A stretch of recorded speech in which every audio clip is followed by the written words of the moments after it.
अस्सलाम वालेकुम dear students, उम्मीद है आप सब खैरियत से होंगे। आज का हमारा लेक्चर है आइसोमेरिज्म। और आइसोमेरिज्म के अंदर हम स्ट्रक्चरल आइसोमेरिज्म के रिमेनिंग 3 पार्ट्स को डिस्कस करेंगे। हमारे प्रीवियस लेक्चर के अंदर हमने आइसोमेरिज्म की 2 जनरल टाइप्स पढ़ी थी, स्ट्रक्चरल एंड ज्योमेट्रिकल आइसोमेरिज्म, और उसके साथ साथ स्ट्रक्चरल आइसोमेरिज्म की 2 सब टाइप्स चेन और skeletal isomerism and position isomerism को डिस्कस किया था। आज हमारा सेकंड लेक्चर है अबाउट आइसोमेरिज्म, तो हम इसमें remaining types of structural isomerism, that is functional group isomerism, metamerism and tautomerism को डिस्कस करेंगे। तो फर्स्टली हम ये देखते हैं कि फंक्शनल ग्रुप आइसोमेरिज्म क्या होता है। The compounds that have same molecular formula but differ with respect to the functional group are called functional group isomers, and the phenomena is known as functional group isomerism।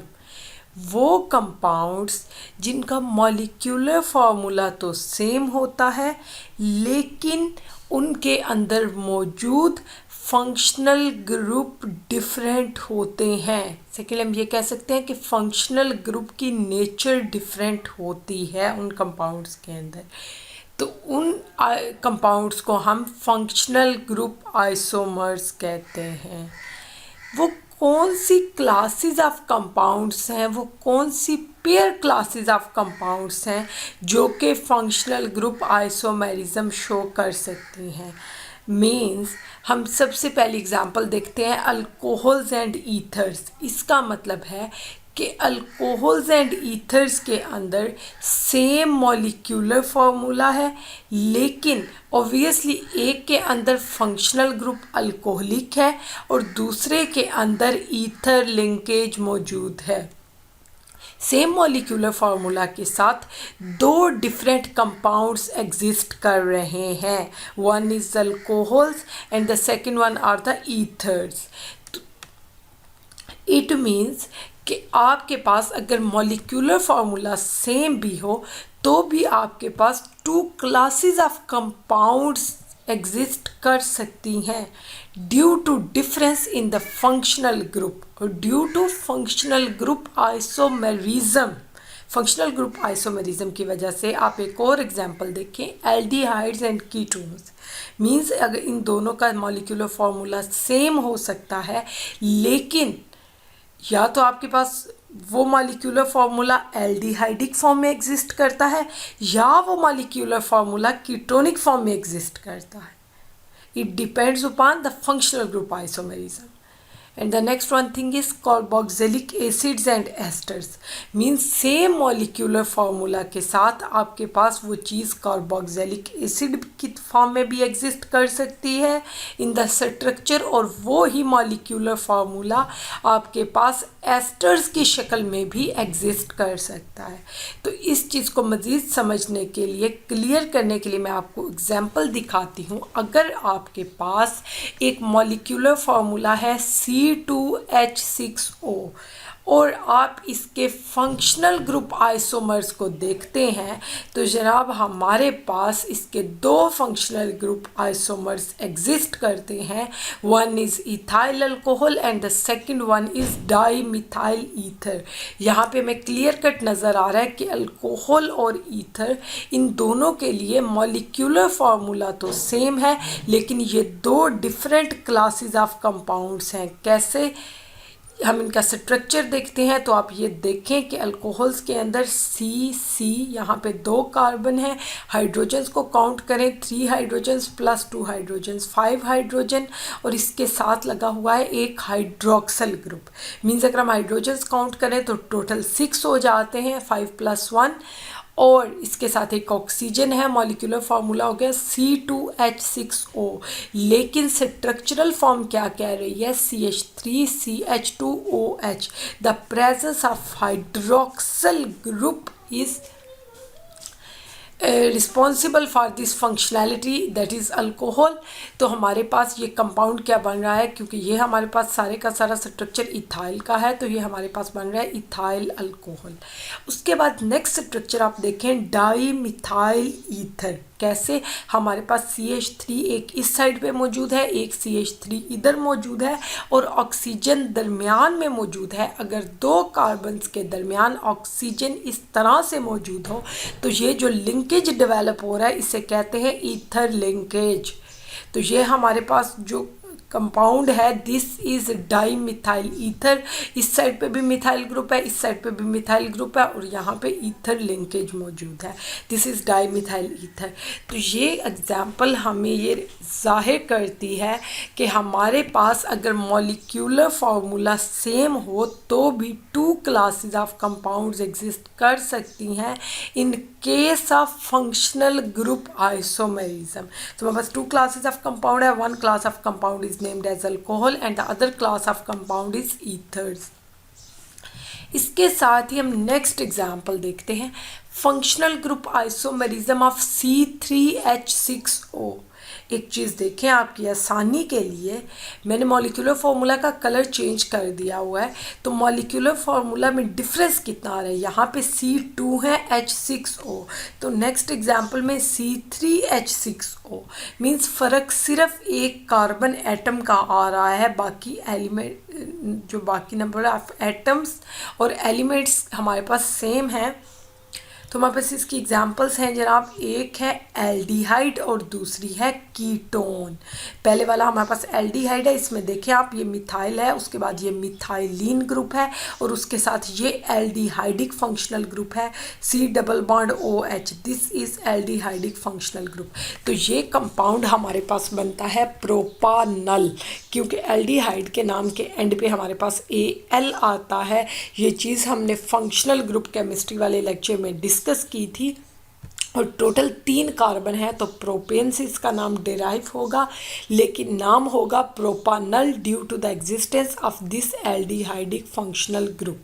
उसके बाद इसी molecular formula को आप अगली structural form के अंदर अगर देखें तो अगले एग्जाम्पल के अंदर आपके पास 3 ही कार्बन हैं जैसे कि पिछली एग्जाम्पल हैं। उसके बाद हाइड्रोजन्स अगर काउंट करें तो 3 हाइड्रोजन लेफ्ट पे और 3 राइट पे हैं। तो हमारे पास यहाँ पे इस मॉलिक्यूल के अंदर टोटल 6 हाइड्रोजन है, मीन्स C3H6, और O जो है वो कार्बन के साथ अटैच है, कार्बोनाइल कार्बन का पार्ट है, और ये कार्बोनाइल ग्रुप इस वक्त सेंटर में मौजूद है चेन चेन के दरमियान में मौजूद है। इसके लेफ़्ट और राइट दोनों साइड पे कार्बन एटम है। तो ये हमारे पास जो फंक्शनल ग्रुप डेवलप होता है, ऐसा कार्बोनाइल जिसके दोनों साइड्स पे अल्काइल ग्रुप्स हों, उससे हम कीटोन कहते हैं। तो हमारे पास एक तो उसी मॉलिक्यूलर फार्मूला में एल्डिहाइड है, और उसी मॉलिक्यूलर फार्मूला के अंदर दूसरी स्ट्रक्चरल फॉर्म के अंदर कीटोन मौजूद है। तो इसका मतलब है कि एल्डिहाइड और कीटोन दोनों का मॉलिक्यूलर फार्मूला तो सेम हो सकता है, लेकिन स्ट्रक्चर डिफरेंट होने की वजह से ये 2 डिफरेंट क्लासेस ऑफ कंपाउंड्स हैं। हमने इसी के साथ ये हमारे पास क्या था, फंक्शनल ग्रुप आइसोमेरिज्म, और उसकी 2 टाइप्स थी। इसके साथ ही हम अगली टाइप पे चले जाते हैं, दिस इज़ मेटामेरिज्म। हमने क्यों पिछली 2 टाइप्स को 2 एग्जांपल्स के साथ इस टाइप को डिस्कस किया, क्योंकि हम ये कहते होते हैं कि हमारे पास ये question as a short question भी आ सकता है कि डिस्कस फंक्शनल ग्रुप आइसोमेरिज्म। तो आपने क्या करना है, फंक्शनल ग्रुप आइसोमेरिज्म के अंदर ये डेफिनेशन लिखनी है। जनाब आप ये डेफिनेशन लिखेंगे, उसके बाद शॉर्ट क्वेश्चन के अंदर आप ये वाली चीज़ स्किप कर देंगे, ये लॉन्ग क्वेश्चन का पार्ट है। उसके बाद आप 2 एग्जांपल्स लिखेंगे। The first one example is of alcohols and ethers, and the second one examples is of aldehydes and ketones. ये सिंपलेस्ट एग्जांपल्स हैं। उसके बाद हमारे पास metamerism is the next type of structural isomerism. Metamerism क्या होता है, इसकी क्या डेफिनेशन है? The compounds having same molecular formula but different distribution of carbon atom on either side of the same functional group. इस डेफिनेशन के 3 parts हैं। पहली चीज़ तो हमारे पास कंपाउंड्स का मॉलिक्यूलर फार्मूला सेम होता है। उसके बाद मॉलिक्यूलर फार्मूला तो सेम होता है, लेकिन स्ट्रक्चर के अंदर मेटामेरिज्म में क्या डिफरेंस आता है आइसोमर्स के अंदर। तो हमारे पास आइसोमर्स नहीं, मेटामर्स हम इन्हें कहेंगे। आइसोमर्स भी होते हैं क्योंकि जनरली, लेकिन यहाँ पे ज़्यादा स्पेसिफिकली हम इन्हें मेटामर्स कहेंगे। हमारे पास सेम फंक्शनल ग्रुप की साइड्स के ऊपर कार्बन एटम्स की डिफरेंट डिस्ट्रीब्यूशन होती है। क्या मतलब? अगर आपके पास कोई भी फंक्शनल ग्रुप मौजूद है तो उसकी दोनों साइड्स पे कार्बन एटम्स की तादाद अगर डिफरेंट हो जाए तो वो हमारे पास डिफरेंट मेटामर्स को डेवलप करता है। मींस वो हमारे पास मेटामेरिज्म के फिनोमेना के लिए रिस्पॉन्सिबल होता है। क्या? Different distribution of carbon atom. कैसे? पहले तो हम ये देखते हैं कि वो कौन सी क्लासेस ऑफ कंपाउंड्स हैं जो कि मेटामेरिज्म शो कर सकती हैं। तो फर्स्टली हमारे पास ईथर्स हैं, उसके बाद हमारे पास कीटोन्स हैं, और थर्डली हमारे पास एस्टर्स हैं। तो हम नेक्स्ट चीज़ देखते हैं। अब एक चीज़ याद रखिएगा, यहाँ पे एक क्वेश्चन आ सकता है आपको। अगर कोई भी ईथर दे दिया जाए और आपको कहा जाए, ईथर का स्ट्रक्चर दे दिया जाए और आपको कहा जाए कि इसके डिफरेंट आइसोमर्स लिखें, आइसोमर्स कहा जाए, तो आपने क्या करना है? आपने सबसे पहले ईथर से आप अल्कोहल भी बना सकते हैं, क्योंकि आपको पता है कि ईथर्स अल्कोहल्स के साथ फंक्शनल ग्रुप आइसोमेरिज्म शो करते हैं। उसके बाद आप ईथर्स के अंदर मेटामेरिज्म भी करा सकते हैं, लेकिन मोस्टली ईथर्स के अंदर जो बड़ा फेमस फिनोमेना है वो है मेटामेरिज्म का। तो आपसे मोस्टली यही पूछा जाता है कि मेटामेरिज्म क्या है और इसकी एग्जांपल्स दें। तो आपको ये पता होना चाहिए कि एग्जांपल्स के अंदर आप या तो ईथर की एग्जांपल दे सकते हैं, या कीटोन्स की, या एस्टर्स की। तो अब हम एग्जांपल्स की तरफ आते हैं। पहले हम पढ़ते हैं metamers of C4H10O। Molecular formula को ध्यान से देखा करें। आपके पास 4 कार्बन, 10 हाइड्रोजन और 1 ऑक्सीजन है। तो इससे कौन से मेटामर्स बन सकते हैं जनाब? देखें, पहला हमारे पास है डाई इथाइल ईथर। मीन्स ये ईथर लिंकेज है और इसके दोनों साइड पे इथाइल ग्रुप्स मौजूद हैं, क्योंकि ये कॉर्नर हमारे पास कार्बन को रिप्रेजेंट करता है और कार्बन के 2 बॉन्ड्स हैं, एक ऑक्सीजन के साथ और एक मिथाइल के साथ। तो आप ये बॉन्ड ऑक्सीजन के साथ, ये मिथाइल के साथ, तो रिमेनिंग 2 बॉन्ड्स हाइड्रोजन के साथ हैं। इसका मतलब है यहाँ पे CH2 ग्रुप मौजूद है। उसके साथ ये कॉर्नर देखें, यहाँ पे भी सेम केस है। तो यहाँ पे भी हमारे पास CH2 होगा, CH2 CH3 इथाइल होता है। यहाँ पे भी CH2 CH3 इथाइल होता है। तो आपके पास जो कंपाउंड बन रहा है this is diethyl ether. Next case देखें, अगर आप एक कार्बन, यहाँ पे क्या था, टोटल अगर 4 कार्बन थे तो ईथर लिंकेज के दोनों साइड पे 2-2 कार्बन डिस्ट्रीब्यूट हुए थे, जो कि ईथर लिंकेज डेवलप कर रहे थे। क्योंकि हमारे पास ईथर लिंकेज की कंडीशन ये होती है कि ऑक्सीजन के इर्द गिर्द कार्बन एटम्स मौजूद हों। तो different distribution of carbon atom metamerism की डेफिनेशन है। तो हम मेटामर्स कैसे डेवलप करेंगे? पहली एग्जांपल के अंदर, पहले केस के अंदर हमारे पास ईथर लिंकेज की दोनों साइड्स पे 2-2 कार्बन एटम है, जबकि अगली एग्जांपल है मिथाइल प्रोपाइल ईथर की, जिसमें ऑक्सीजन की एक तरफ तो 1 कार्बन है, लेकिन दूसरी तरफ 1, 2 और 3 कार्बन है। मीन्स ये मिथाइल है और ये प्रोपाइल है, तो इसका नाम बनता है मिथाइल प्रोपाइल ईथर। तो हमारे पास डाई इथाइल ईथर और मिथाइल एन प्रोपाइल ईथर भी इसे कहा जाता है, क्योंकि प्रोपाइल ग्रुप एन और आइसो दोनों फॉर्म्स में एग्जिस्ट करता है। तो हम ज़्यादा क्लियर करने के लिए इसे मिथाइल एन प्रोपाइल ईथर भी कहते हैं। इसका मतलब ये हुआ कि हमारे पास अगर C4H10O मौजूद हो तो हमारे पास ईथर के दो मेटामर्स होते हैं, one is diethyl ether and the second one is methyl n propyl ether. तो ये हमारे पास मेटामेरिज्म के अंदर मेटामर्स की पहली एग्जाम्पल है, जो कि मोस्ट कॉमन एग्जाम्पल है। ईथर्स के अंदर बहुत मेटामेरिज्म फेमस है। उसके बाद हम देखते हैं, ये बात देखें, यहाँ पे क्या था C4H10O, तो हमने आगे क्या किया, हमने कुछ भी नहीं किया, हमने सिर्फ एक कार्बन बढ़ाया। C5 हो गया, H भी सेम है, 10 के 10 O उधर का उधर मौजूद है।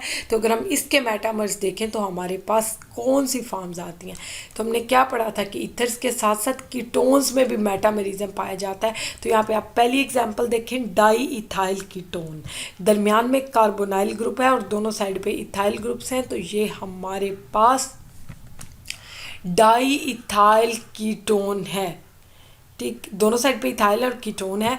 तो हमारे पास क्या हुआ, यहाँ पे डिफरेंस क्या है, एक कार्बन बढ़ाया है। सेकेंडली उधर भी क्या था, दो इथाइल थे लेकिन दरमियान में ऑक्सीजन था। यहाँ पे दो इथाइल के साथ दरमियान में एक कार्बन है, उस कार्बन के साथ डबली बॉन्डेड ऑक्सीजन है, मीन्स ये हमारे पास कार्बोनाइल ग्रुप है। इसके दोनों तरफ में हमारे पास इथाइल ग्रुप्स मौजूद हैं, तो इसका नाम है डाईथाइल कीटोन। लेकिन इस केस में देखें, इसका नीचे IUPAC नेम भी लिखा हुआ है, लेकिन जब हम नेक्स्ट IUPAC नेम्स पढ़ेंगे तो हम इससे ज़्यादा डिस्कस कर लेंगे। उसके साथ ही हम अगली एग्जांपल देखें तो यहाँ पे कार्बोनाइल की एक तरफ तो मिथाइल है लेकिन दूसरी तरफ प्रोपाइल है, जिसे हम N प्रोपाइल भी कहते हैं। तो हमारे पास C डबल बॉन्ड O, लेकिन यहाँ पे क्योंकि मॉलिक्यूलर फार्मूला लिखा हुआ है तो इसलिए आप नहीं कह सकते कि ये N प्रोपाइल है या आइसो प्रोपाइल है। तो जनरली इसे प्रोपाइल कह रहे हैं क्योंकि मोस्टली N प्रोपाइल ही होता है। तो हमारे पास इस कंपाउंड का नाम है मिथाइल प्रोपाइल कीटोन, क्योंकि कार्बोनाइल के एक तरफ एक कार्बन है और दूसरी तरफ 3 कार्बन्स हैं। तो हमारे पास क्या हुआ, यहाँ पे अनइक्वल डिस्ट्रीब्यूशन है कार्बन की दोनों साइड्स पे, और इस केस में इक्वल डिस्ट्रीब्यूशन है कार्बन की दोनों साइड्स पे। तो आप ये देखते हैं कि इन दोनों कंपाउंड्स का आपस में क्या रिलेशन हुआ। इन दोनों कंपाउंड्स के अंदर कार्बोनाइल ग्रुप जो कि एक फंक्शनल ग्रुप है, यहाँ पे भी कार्बोनाइल ग्रुप ऑब्वियसली एक फंक्शनल ग्रुप है, तो फंक्शनल ग्रुप के इर्द गिर्द यहाँ पे फंक्शनल ग्रुप की दोनों साइड्स पे देखें, यहाँ पे फंक्शनल ग्रुप की दोनों साइड्स पे देखें तो इन दोनों कंपाउंड्स के अंदर फ़र्क क्या है कि इनके अंदर कार्बन एटम्स की डिस्ट्रीब्यूशन दोनों कंपाउंड्स के अंदर, दोनों मेटामर्स के अंदर डिफरेंट है। तो यहाँ से हमारी डेफिनेशन जो है वो क्लियर हो जाती है कि अगर हमारे पास फंक्शनल ग्रुप के इर्द गिर्द कार्बन एटम्स की तादाद डिफरेंट हो तो ये हमारे पास मेटामर्स होते हैं। उसके बाद हमारे पास नेक्स्ट एग्जांपल है टाटोमेरिज्म की। टाटोमेरिज्म वो कंपाउंड्स होते हैं जिनके अंदर सेम मॉलिक्यूल के अंदर सिर्फ हाइड्रोजन एटम की पोजीशन चेंज हो जाती है और उसकी वजह से ये दोनों मॉलिक्यूल्स रैपिडली एक दूसरे में इंटर कन्वर्ट भी हो जाते हैं। अब पिछली एग्जांपल्स में ऐसा कहीं भी नहीं था कि खुद ब खुद एक आइसोमर दूसरे में कन्वर्ट हो, ये कभी भी नहीं होता कि एक मेटामर दूसरे में कन्वर्ट हो।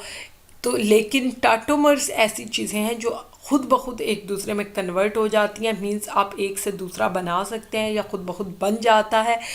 क्यों बन जाता है, क्योंकि इन दोनों मॉलिक्यूल्स के दरमियान डिफरेंस सिर्फ और सिर्फ पोजीशन ऑफ हाइड्रोजन एटम का होता है। तो कैसे हमें पता चलेगा, हम एक एग्जांपल देखते हैं, अमाइनो एसिड्स एंड ज़्वीटर आयन।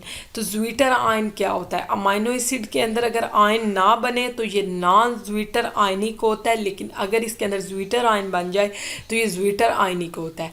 अब हमारे पास अमाइनो एसिड का फॉर्मूला क्या है, ये हमारे पास कार्बन है क्योंकि हर कॉर्नर कार्बन को रिप्रेजेंट करता है। इसके साथ एक अल्काइल ग्रुप है, एक हमारे पास हाइड्रोजन है और एक हमारे पास अमाइनो ग्रुप है। उसके साथ ही हमारे पास C डबल बॉन्ड OOH है क्योंकि ये कॉर्नर भी कार्बन को रिप्रेजेंट करता है। तो ये हमारे पास पूरा कार्बोक्सिल ग्रुप है। तो ये पूरा जो फार्मूला है एक्चुअली ये अमाइनो एसिड का फार्मूला है क्योंकि उसमें कार्बन के साथ एक साइड पे अमाइनो होता है और दूसरी साइड पे कार्बोक्सिल ग्रुप होता है, एक हाइड्रोजन होता है और एक अल्काइल होता है। अब ये देखें कि ये तो अमाइनो एसिड का स्ट्रक्चर है, लेकिन हुआ क्या, आप ये देखें कि हाइड्रोक्सिल ग्रुप, क्योंकि हाइड्रोक्सिल हमें हमेशा एज अ बेस हमें लगता है ये हमारे पास हाइड्रोक्सल जो है ये कार्बोक्सिलिक एसिड का पार्ट है और एसिड्स की खसूसियत होती है कि वो प्रोटॉन दे सकते हैं। जब एसिड ये प्रोटॉन देगा तो ये प्रोटॉन अमाइनो ग्रुप एक्सेप्ट कर लेगा क्योंकि वो एक बेस है। तो ये हमारे पास क्या होगा, हमारे पास ये फॉर्म बन जाएगी, this is zwitter ionic form, क्योंकि इसमें एक पॉजिटिव चार्ज मौजूद है और एक नेगेटिव। तो ओवरऑल हमारे पास ये एक न्यूट्रल मॉलिक्यूल होगा। उसके साथ हमारे पास नेक्स्ट एग्जाम्पल है, दिस इज़ ऑफ कीटोइनोल टाइटोमेरिज्म के हमारे पास यहाँ पे कीटोनिक फंक्शनल ग्रुप है, लेकिन अगर ये प्रोटॉन यहाँ से यहाँ आ जाता है और ये बॉन्ड यहाँ से यहाँ चला जाता है तो यहाँ पे डबल बॉन्ड आ जाता है और यहाँ पे हाइड्रोक्सल फंक्शनल ग्रुप बन जाता है। मींस इनोल, इन अल्कीन के हिसाब से और अल्कोहल के हिसाब से OL। तो इसी के साथ हमारा आज का लेक्चर ख़त्म हुआ है। कोटेशन के साथ एंड करूँगी कि आपकी जो लर्न करने की कैपेसिटी होती है वो तो गॉड गिफ्टेड होती है, लेकिन आपकी जो एबिलिटी होती है वो आपकी स्किल होती है, और उसके बाद आप अगर सीखना चाहते हैं तो ये आपकी चॉइस होती है। इसी के साथ हमारा आज का लेक्चर ख़त्म हुआ। चैनल को सब्सक्राइब करना मत भूलिएगा, वीडियो को लाइक करें, शेयर करें अपने फ्रेंड्स के साथ और कमेंट बॉक्स में अपनी राय ज़रूर दें।